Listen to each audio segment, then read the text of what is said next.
За түнх залгуурын суурга би дээрээс эхлэе. Түнх залгуурын суурга.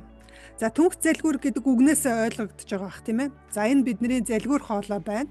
За энэ бидний мөгөөрсөн хоолой, цагаан мөгөөрсөн хоолой явж байна. Амьсгалын зам явж байна. За энэ арталаар нь бидний улаан хоолой явж байна тийм ээ.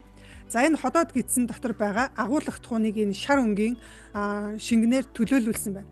За энэ ходоодны төгсгөлт эхлэлд улаан хоолойн төгсгөл байдаг энэ хунигч булчин сайн хаагдахгүй байгаа тохиолдолд ходоод гидсний агуулгатхуун. Одоо бид нар агуулгатхуун гэдгээ юу гэдгээ мэддэг болсон шүү дээ.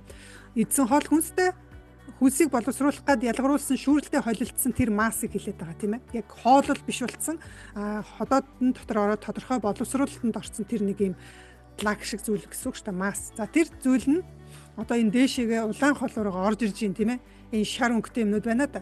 Тэгэхээр яг ингээд бит байдлаараа одоо өөрөөр хэлбэл хатуу төлөвт байдлаараа дээшээ орж ирэх нь хэвтээгүүл бол орж ирнэ гэж баг байхгүй. Ихэнхдээ шингэн байдлаараа болон хий байдлаараа орж ирнэ. Өөрөөр хэлбэл хийн молекулууд нь дээшээ орно гэсэн үг.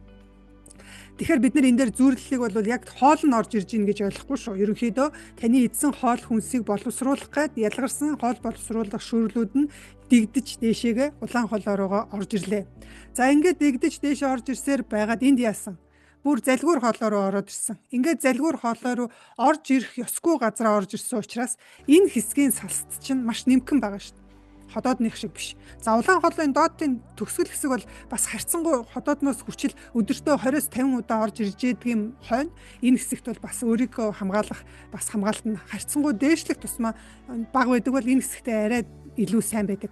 Дээшлэх тусмаа муудаад явна. За энэ залгуур хоолойны хэсэгт бол баг хамгаалтгүй гэж ойлгочих.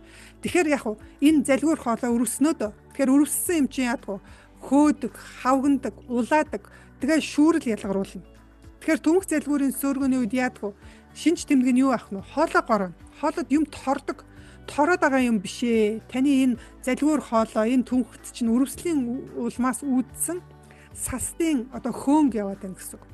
Тэгэхээр хөөгөө тавганчаар тэрүүгээр чи юм залгиж идэхэд тэнд төвхтэй нөгөө чөлөөтэй нэг 2 см-ийн орчим диаметртэй юм хоолой байх хэрэгтэй байтал 1 см-ийн диаметртэй болчхоор тэрүүгээр чи идэж ууж байгаа юм доошоо явхад тэглэхээс гадна нөгөө салс нь өөрөө өрөвссөн байгаа учраас хавнж хөөцсөн байгаа учраас горох тэгээ тэнд нөгөө улаацсан байгаа учраас тэнд ямар нэг ингээд зурж байгаа юм шиг те гороож байгаа юм шиг мэдрэмж төрдөг. Зарим хүмүүс ингээд нэг яг будаа тэгэлцсэн юм шиг нэг тийм санагдаад би ингээд хуруугаа ороод ингээд маажид авчмаар санагдаад байна гэдэг байхгүй. Тэнд ямар ч авах юм байхгүй. Тэнд чи өрөвссөн одоо хавгандсан юм байна л гэсэн үг шүү дээ тийм ээ. Тэгэхээр бид нар одоо жишээ нь нүүрэн дээр батг гарахаар мэддэг штэ. Батг гэдэг чинь арсны өрөвсөл өвчин. Тэгэхээр яадаг халуун төөндөг. Хавгнаад бомбоогоод гарчдаг тийм ээ. Тэгэхээр тэнд бол одоо өрөвслийн одоо процессын чинь нүдэнд харагдах жишээ нь тэр шүү дээ. Даалт бол ерөнхийдөө яг тэрнтэй төстэй юм явагдаж байна гэсэн үг шүү дээ. Тэгэхээр энэ өрөвсөл нь дан ганцхан бидний залгуур хоолойг өрөвсүүлэхгүйгээр бидний одоо энэ яах нь дууны хөвчийг бас өрөвсүүлээд түнхийг өрөвсүүлчихдэг. Тийм учраас түнх залгуурын сөөргө гэдэг.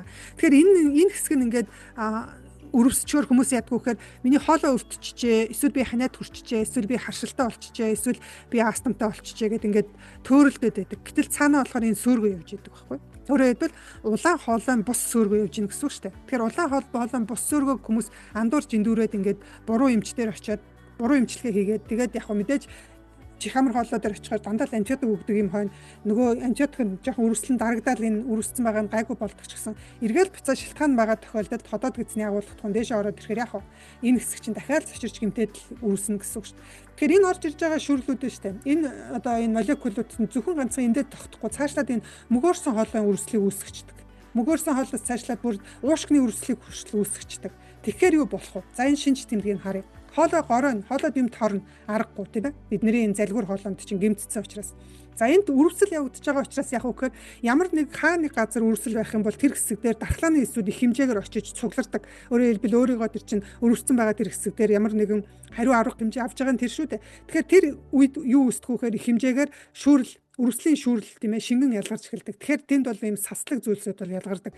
Тэгэхээр хоолон дээр ингээд цэр байгаа юм шиг, юм байгаа юм шиг ингээд хоолоогоо засмаар юм шиг санагдаад байдаг нь одоо тэр өрөвслийн шүүрлээс бол болж байдаг юм аа.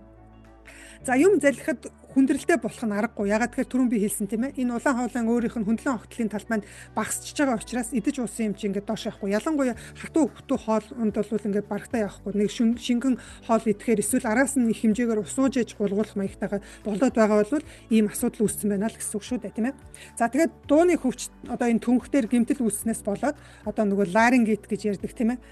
Одоо фарингит, ларингит гэдэг ийм оншнуудтай яг адилхан дуу ерөнхийдөө одоо сөөх, дууны өнгө өөрчлөгдөх, түнх өрөвсөх гэдэг иймэрхүү асуудлууд бол үүсдэг.